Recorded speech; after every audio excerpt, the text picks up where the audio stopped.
தமிழன் பிரசன்னா, வாக்குறுதிகள் எல்லாம் நிறைவேற்றவில்லை, மக்களினுடைய நம்பிக்கையை திமுக இழக்க தொடங்கி இருக்குது. அதனாலதான் வீடு வீடாக சரி விடுங்க சார், நான் அந்த கருத்துல தானே கேட்கிறேன் கேள்விய, நீங்க மாத்துறீங்க. நான் சொல்றேன் அதனாலதான் வீடு வீடாக போய் இன்னைக்கு உறுப்பினர்களை சேர்த்தணுங்கிற ஒரு கட்டாயம் இருக்கு. இன்னைக்கு என்ன புதுசா மண் மொழி மானம் நல்லா பேசுறீங்க, அப்ப இத்தனை நாளா காக்கலையா அப்படிங்கிறாரு அவரு. நீங்க சொன்ன வார்த்தையில ஒரு வார்த்தை மாத்தி சொல்லணும். கருணேஷ் சொன்னாரு வீடு வீடா போய் கையேந்திக்கிட்டு இருக்காங்க, வீடு வீடா போய் கையேந்திக்கிட்டு இருக்காங்க. மக்களிடத்தில் ஜனநாயகத்தின்படி தன் சாதனையை சொல்லி மக்களிடத்தில் ஆதரவு கேட்பது, அந்த ஆதரவை வாக்காக மாற்றுவது, அந்த மூலம் ஆட்சி பீடத்தில் அமருவது என்பது கையேந்துவது என்றால், அமித்ஷா போகாத வீடு இல்லை, கையேந்தாத வீடு இல்லை, கையேந்தாத மாநிலம் இல்லை, கையேந்தாத கட்சி இல்லை, உடைக்காத கட்சி இல்லை, உடைக்காத குடும்பம் இல்லை, எல்லாவற்றிலும் கையேந்தி கொண்டுதான் நின்று கொண்டிருக்கிறார் என்பது என்னுடைய தாழ்மையான கருத்து. அதை கருணேஷும் ஏற்றுக்கொள்வார். என்றால் கருணேஷும் இப்போது தேர்தல் அரசியலில் இருக்கிறார், அவரும் கூடிய விரைவில் கையேந்துவார் என்பது என்னுடைய யூகம். நான் இதை கடந்து வருகிறேன். நம்முடைய மரியாதைக்குரிய தோழர், எப்போதும் டெசிபிள் அதிகமாகவே ஒழிக்கக்கூடிய என் பாசத்திற்கும் மரியாதைக்கும் உரிய அழகுக்கு சொந்தக்காரர் அக்னீஸ்வரன் அவர் ஒரு விஷயம் சொன்னார். ரெண்டு பேருமே டெசிபிள் ஜாஸ்தி தான். கருணேஷ் சேர்த்து சொல்லணும்னு சொன்னீங்க, அவரே அமைதியா இருக்காரு, நீங்க சேர்த்து கோத்து விடுங்க. அவங்க சொன்னது கருணேஷையும் அக்னியும் நான் சொல்ல மறந்துட்டேன்னு அவங்க எடுத்து கொடுக்குறாங்க, நன்றி. அதில் அக்னி ஒரு விஷயம் சொன்னார், நீங்கள் என்ன செஞ்சிட்டீங்க அப்படின்னு சொன்னார். இந்த மேட்டூரில் ஒரு பத்திரிகையாளர் சந்திப்பை, விவசாயிகள் சந்திப்பை எடப்பாடி பழனிசாமி நடத்தினார். அதில் ஒரு விவசாயி கேட்குறார், நீங்கள் முதலமைச்சராக இருந்தப்ப, அதாவது எடப்பாடி பழனிசாமி முதலமைச்சராக இருந்தப்ப நான் எங்கள் அமைப்பின் சார்பாக ஒரு கோரிக்கை மனு உங்கள்கிட்ட கொண்டாந்து கொடுத்தேன். அந்த கோரிக்கை மனுவில் நீங்கள் ஏன் மேட்டூர் வரைக்கும் வர வேண்டிய நீரை கொண்டு வரல அப்படின்னு ஒரு கேள்வி கேட்டார். அதுக்கு எடப்பாடி பழனிசாமி சொன்ன ஆகச்சிறந்த பதில் என்னன்னா, மோடி அரசாங்கம் அதை நிராகரிச்சிருச்சு அப்படின்னார். கோரிக்கை என்பது ஏன் மேட்டுப்பாளையம் தண்ணி கொண்டு வரல, மக்கள் பிரச்சனை, அதை நான் நிறைவேற்றல, அதை நிறைவேற்ற விடாம நிராகரித்தது பாஜக. இந்த ரெண்டு பேரும் சேர்ந்து தான் இப்ப திரும்ப மேட்டூருக்கு தண்ணி கொண்டு வர போறாங்க. இந்த கதை எப்படி இருக்கு பாருங்க. அதுல ஐயா அருணன் ஒரு விஷயத்த ஷார்ப்பா தொட்டாங்க. ரெண்டு பேரும் பக்கத்தில் இருக்கிறதுனால சொல்றேன். விவசாயிகள் குறித்தான பிரச்சனைக்கு இவர் கேட்டாரு, நம்ம சகோதரர், காப்பீடு திட்டம் எந்த லெவல்ல இருக்கு அப்படின்னார். அவர் எல்லாத்தையும் ஆவணமா கொடுத்தா தான் நம்புவார். இப்போ தமிழ்நாடு அரசின் சார்பாக 30/6/2025 காப்பீடு சம்பந்தமான கிட்டத்தட்ட எல்லா விவசாயிகளுக்கும் எந்தெந்த பருவத்தில் எவ்வளவு போகணுங்கிறது முதற்கொண்டு இந்த காப்பீட்டு திட்டத்துக்கு அக்னீஸ்வரனுக்கு பக்கத்தில் இருக்கு, அதாவது எடப்பாடியை ஆதரிக்கிற அக்னீஸ்வரனுக்கு பக்கத்தில் இருக்கிற மோடியை ஆதரிக்கிற கருணேஷ்டையாவது கேட்டு சொல்லுங்க, எப்ப பிரதான் மந்திரி பயிர் காப்பீட்டு திட்டத்திற்கான நிதியை தமிழ்நாட்டிற்கு ஒதுக்குவார்கள் என்று. இன்னொரு விஷயம் கேட்டாரு, நீங்க 40 MP வச்சிருந்தா நீங்க போராடிப்பட்டுக்கணும். I am coming to the point. Agneeswaran அத I am coming to the point. 40 நாடாளுமன்ற உறுப்பினர் வச்சிருக்கீங்க. சரி சார், நாங்க 40 நாடாளுமன்ற உறுப்பினர் வச்சிருக்கோம். ஜனநாயக மாண்பின்படி கேட்டுத்தான் போராட்டம் தான் நடத்த முடியும். நாடாளுமன்றத்தினுடைய எல்லா அவை குறிப்புகளிலும் எங்களுடைய போராட்டம் இது குறித்து பேசிக்கொண்டே இருக்கிறார்கள்.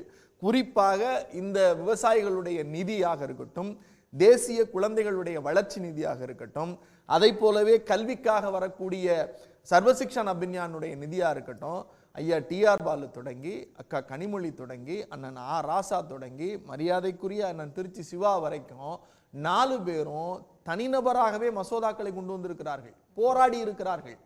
இது அக்னீஸ்வரனுக்கு நல்லா தெரியும். ஆனால் தெரிந்திருந்தும் இவர்களை நான் எல்லாத்தையும் கடந்து ஒரு விஷயம் சொல்றேன்.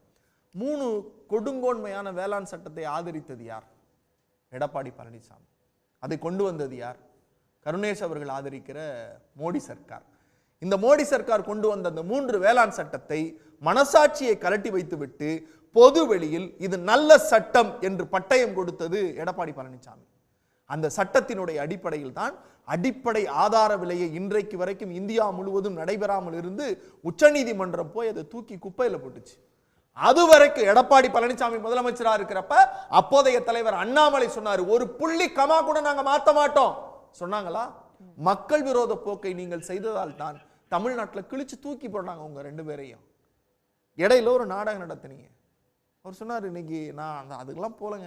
எடப்பாடி சொன்னார்ல, நாங்க வந்து இலவச மின்சாரம், மும்முனை மின்சாரம்லாம் பேசினார். எனக்கு ரொம்ப ஆச்சரியமா இருந்துச்சு. நீங்க எப்ப இலவச மின்சாரம் கொடுத்தீங்க? நான் ஜெயலலிதா ஆட்சி காலத்துல இருந்து எடுக்கிறேன். அம்மையார் ஜெயலலிதாவின் ஆட்சியிலிருந்து மரியாதைக்குரிய எதிர்க்கட்சி தலைவர் எடப்பாடி பழனிசாமி வரைக்கும் கொடுக்கப்பட்ட இலவச மின் இணைப்புகள் எத்தனை சார்? மின்சார கட்டண உயர்வை சார் ஒரு நிமிஷம் நான் முடிச்சிடுறேன். நீங்க பேசுறப்ப நான் அமைதியா இருந்தேன். புள்ளிவரம் சொல்லுங்க.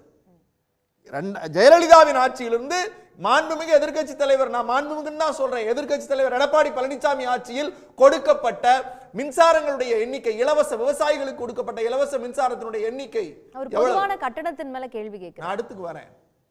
விவசாயிகளுக்கு மின்சார கட்டணம் இல்லையே. விவசாயிகளுக்கு மின்சார கட்டணம் இல்லையேங்க. அந்த திட்டத்தை முதல் அறிமுகப்படுத்தினது திமுக தானே. 2 ஃபேஸ், முதல் ஃபேஸ், 1 ஃபேஸ், 2 ஃபேஸ், 3 ஃபேஸ் கொடுத்த திமுக தானே. இந்த 4 ஆண்டு ஆட்சியில், திராவிட மாடல் ஆட்சியில், முத்துவேல் கருணாநிதி ஸ்டாலின் அவர்கள் ஆட்சியில் 2 லட்சம் இணைப்பு, இலவச இணைப்பு கொடுத்திருக்கோம். புள்ளி விவரம் இருக்கு. கருணாநிதி சொன்னாரு, எல்லா திட்டங்களிலும் தோற்று விட்டீர்கள், உங்கள் ஆட்சி தோற்று விட்டது, உங்களுக்கு பயம் வந்து விட்டது. இந்தியாவினுடைய தொழில் முதலீட்டில் முதலிடம். இதை நாங்கள் சொல்லவில்லை, மோடி சர்க்கார் சொல்லுகிறது, நிதி ஆயோக் சொல்லுகிறது. இந்தியாவினுடைய தொழில் ஊக்குவிப்பில் அதிமுக ஆட்சியில் 14வது இடத்தில் இருந்தது, இப்போது 2வது இடம். முதலிடம் மகாராஷ்டிரா, 2வது இடம் தமிழ்நாடு. தனிநபர் வருமானத்தில் இந்தியாவே கீழே போய்கிட்டு இருக்கு, டவுன்ஃபால் ஆகிட்டு இருக்கு. ஆனால் இந்திய சராசரியை காட்டிலும் 3% உயர்வாக தனிநபர் வருமானத்தை உயர்த்தி காட்டி இருக்கிறோம் என்று நாங்கள் சொல்லவில்லை, மோடி சர்க்காரை ஆதரிக்கிற நிதி ஆயோக் சொல்லுகிறது. தனிநபர் வருமானம், வேலை வாய்ப்பு, வேலை வாய்ப்புல இன்னைக்கு இந்தியாவில் 2வது இடத்துல இருக்கும், 2வது இடத்துல இருக்கும். அதை போலவே தொழில் முதலீடு 74% ரியலைசேஷன் ஆயிருக்குங்க.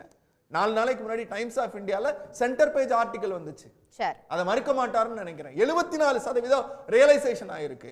இன்னொரு விஷயம் சொன்னாரு, மின்சார கட்டணத்தை ஏன் நீங்கள் மாதத்திற்கு ஒரு முறை அறிவிக்கவில்லை, மின்சார கட்டணத்தை ஏன் உயர்த்துகிறீர்கள், உங்களை யார் கையை பிடித்து இழுக்கிறது அப்படின்னு கேட்டார்ல. கையை பிடிச்சு இழுக்கிறது பாஜக தான். உதய் திட்டத்துக்கு ஆதரவு அளிச்சது பக்கத்துல உட்கார்ந்து இருக்கிற அதிமுக. அந்த திட்டத்தை வலுக்கட்டாயமா கொண்டு வந்தது பாஜக. அந்த திட்டத்தை நடைமுறைப்படுத்தலைன்னா நீங்க இத்தனை லட்சம் கோடி பெனால்டி கட்டணும்னு தமிழ்நாட்டுக்கு வர வேண்டிய கிட்டத்தட்ட 60,000 மெட்ரிக் டன் நிலக்கரியை நிப்பாட்டின வரலாறு இங்க இருக்கா இல்லையா? சரி, அந்த நிலக்கரியை நிப்பாட்டி மின்சார திட்டத்தை முடக்கி இங்கு இருக்கிற எல்லாவற்றையும் சிதைக்கிற ஒரு திட்டமான உதய் திட்டம். மனசாட்சியோட பதில் சொல்லுங்க 2 பேரையும். அம்மையார் ஜெயலலிதா கையெழுத்து போட மாட்டேன்னு சொன்னாங்க. அதை மீறி தன் நாற்காலியை தக்க வைத்துக் கொள்வதற்காக பன்னீர்செல்வம் பழனிசாமியும் போய் மோடியினுடைய கால்களில் விழுந்து கையெழுத்து போட்டு வரல.